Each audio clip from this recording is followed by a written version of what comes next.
السلام عليكم ورحمة الله وبركاته. أهلا بكم يا حبايبي، وحشتوني جدا جدا جدا. فيديو النهاردة هنغسل فيه الشنطة اللي قدامكم دي. أيوة هنغسلها. في ناس كتير مننا عارفين بنغسل شنط الكروشيه ازاي أو أي قطعة كروشيه عندك، بس العملاء ما بيكونوش عارفين. فتقدري تخلي الفيديو ده عندك على الصفحة على الجروب، يبقى مرجع للعملاء. فالنهارده زي ما قلتلكوا هنغسل مع بعض الشنطة دي. برضو مش عارفة ليه خليت الخلفية حمراء رغم ان انا يعني الاحمر قوي ده مش بحبه، بس تمام. انا سايبة الشنطة دي غالبا بقالها بتاع شهرين 3 ما اتغسلتش. اول حاجة بنشيل اي قطع معدن موجودة فيها، يعني اي حاجة معدن. الحلقات سهلة الفتح، عندك سلسلة معدن او اي حاجة تتشال، علشان بص هو كده كده الالوان مش بتغير قوي يعني. في حلقات وفي حاجات انواع معينة مهما عملتي مش بتغير لونها، بس احنا ايه يعني خلينا في الامان. فتشيلي كده كل حاجة منها بالشكل ده. بص هو حلقات سهلة الفتح. عذرا على الصوت علشان انا عندي برد، بس لو الصوت متغير شوية. بصوا البطانة من جوه شكلها يعني قذر حرفيا. مش عارفة انا ازاي كنت سايباها كل ده، بس والله علشان الفيديو يوضح لكم ازاي نطفت.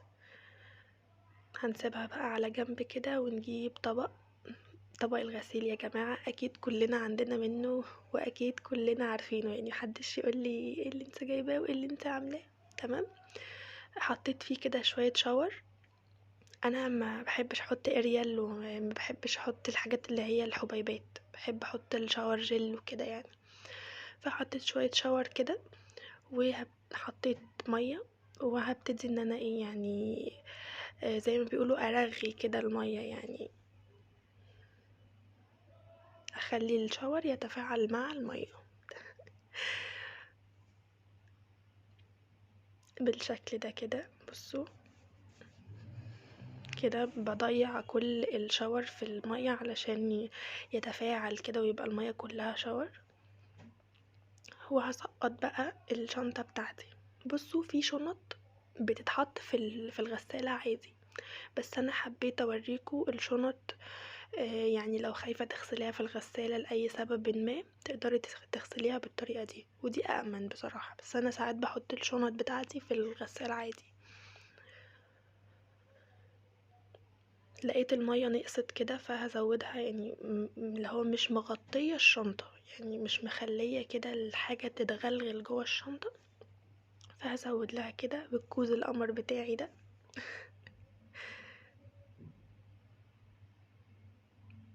يعني بصوا طريقة بدائية خالص يعني، بس بجد يعني مش هتبهدل معاكي الشنطة. بعدين انتوا ما تسيبوش الشنطة في مدة طويلة، يعني ما تسيبوهاش مدة طويلة عشان ما تتوسخش قوي، لا خلي ايديكوا فيها على طول.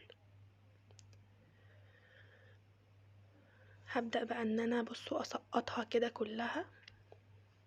تمام. وهنسيبها حوالي بتاع نص ساعة مثلا ساعة، يعني براحتكم. ممكن تسيبوها تاني يوم تغسلوها، يعني تحطوها من بالليل وتاني يوم تغسلوها عادي، عشان تصفي كل الأتربة وكل يعني الحاجات المش حلوة في المية. بننقعها حرفيا، يعني باسم الدارج يعني ننقعها. طلعت كده البطانة من جوه علشان برضو تشرب المية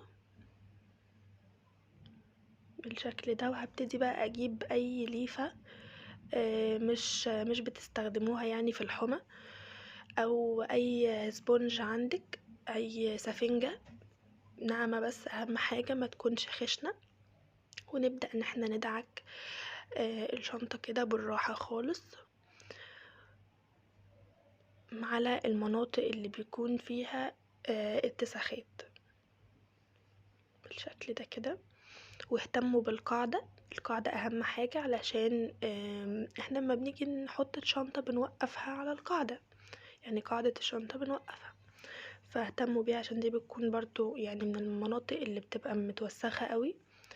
نبدأ كده ندعك بالشكل ده. اهم حاجة تكون الليفة او الاسبونجة ناعمة عشان يعني ما تنسلش الخيط كده او تطلع منه حاجات كده صغننه.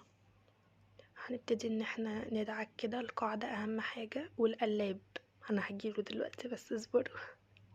مش هسيب حتة في الشنطة الا لما اغسلها كويس قوي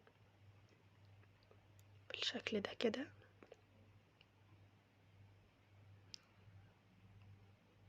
لو حابين ان انا انفذ لكم اي حاجة ياريت تكتبوا لي تحت، وعندكم هتلاقوا اللينكات بتاعه الصفحات بتاعتي. لو في اي موديل معين ممكن تبعتهولي على الصفحة وانا انفذه باذن الله. واي حد عنده سؤال يكتب في الكومنتات. لو انتوا وصلتوا لحد هنا ولسه بتتفرجوا على الفيديو، اتمنى ان انتوا تدعولي دعوة حلوة من قلبكم. ولو حابين ان انتوا تشوفوني تاني اعملوا لي اشتراك في القناة وفعلوا زر الجرس علشان يوصل لكم اي جديد واي فيديو جديد بينزل يعني تشوفوه. ولو حابين ان انتوا تعملوا لايك هكون مبسوطة جدا جدا. انا اصلا مبسوطة ان انتوا موجودين معايا حرفيا من غير اي حاجة. هبتدي كده ادعك الشنطة كويس بين الفراغات دي، بدعكها يعني بين كل واحدة والتانية فيها فراغ كده في النص بدعكه بالشكل ده كده.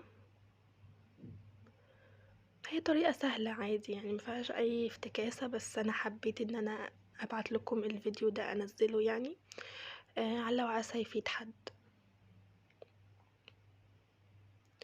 طبعا تقدري تستخدمي شاور، تقدري تستخدمي برسيل جل، تقدري تستخدمي اوكسجل، اي حاجة. حابين برضو تستخدموا الاريال العادي والحاجات دي برضو مفيهاش مشكلة، مش هتقولك لا، بس انا بحب زي ما قلتلكوا استخدم ده. كل واحد حر طبعا. كده بدعك كده كويس كويس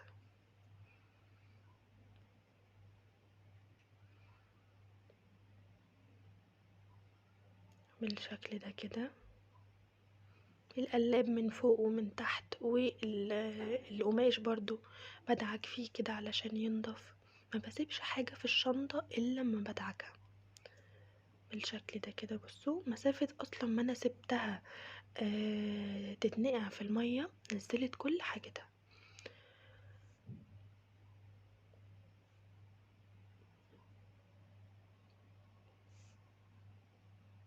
بالشكل ده. يعني احنا هنفضل مثلا انت هتبقي ادرى بقى بالشنطة اللي عندك، يعني انا ما كملتش كتير فيها.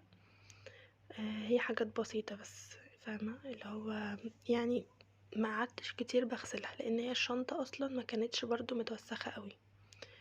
بصوا بالشكل ده كده.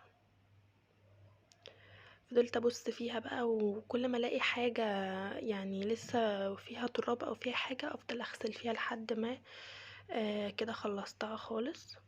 هبتدي بقى ان انا اصفيها كده وهغسلها بقى بمية نظيفة، يعني هشطفها كده بمية نظيفة وبعد كده ارجع لكم على طول. بصوا نطفت ازاي، يعني هتنور حرفيا بعد كده هتبقى منورة وجميلة. هصفي بقى كده دول واروح اغسلها. بصوا المية، شايفين المية عملت ازاي؟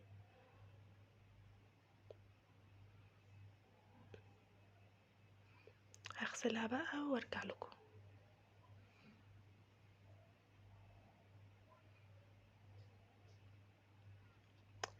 انا كده رجعت بسرعة انا عارفة. بصوا بصوا، الله اكبر اللهم بارك. الشنطة نطفت والبطانة كمان نطفت وتحسوا انها بقت منورة. بصوا حتى القاعدة كل حاجة فيها اللهم بارك.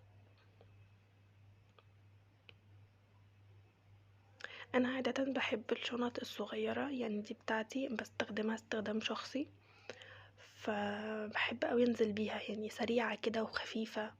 بحب اوي الشنط الصغيرة. طبعا تقدري تنفذيها باي مقاس يعجبك. بصوا كده.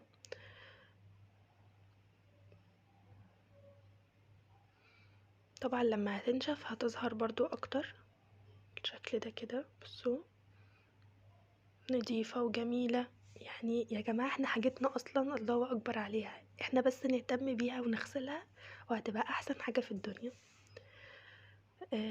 انا كده نشرتها وكده نشفت، يعني كده خلاص من غير نقطة مية. بصوا بصوا ظهرت ازاي ونظيفة، حتى الفراغات اللي ما بين واحدة والتانية نظيفة اللهم بارك.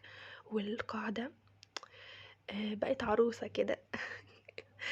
حتى البطانة من جوه بصوا جميلة الله اكبر. طيب نشرتيها ازاي؟ انا بنشرها على ال يعني على الحبل عادي. ما يعني في ناس بتقولك لا ما تعرضهاش للشمس علشان اللون بتاعها بيتغير. لا انا اللهم بارك، مادام الخيط نوعه كويس ومادام جايباه من حد موثوق منه ما تخافيش. انا في البدايات خالص، في اول ما بدأت خالص كنت برضو عملت شنطة. طبعا انا بعمل الحاجة استخدمها الاول وبعد كده انفذ منها للناس علشان ما يبقاش فيها عيب او كده. فاستخدمت شنطة ولما غسلتها ونشرتها حرفيا اللون بتاعها قلب مصفر. فبقيت ان انا احطها في مكان ضلمة وزي ما انا كنت بسمع، بس لا برضو ما حصلش حاجة. طلع ان العيب اصلا من الخيط كانت جودته مش نظيفة، انا بقيتش اجيب منه تاني. فاهمين؟ فمادام الخيط كويس ونوعه كويس استحالة اللون يغير. يعني دي عن تجربة في كل حاجة انا غسلتها حرفيا. آم، يعني انا بنشرها عادة على المنشر عادي على الشباك. ببتدي بقى ان انا اركب الحلقات بتاعتي كده والاكسسوارز بتاعت الشنطة بالشكل ده، وكده بقت معانا عروسة. يا رب اتمنى الفيديو يعجبكم وتستفادوا منه، وزي ما قلتلكوا عايزين تحطوه على الجروب عندكم او الصفحة.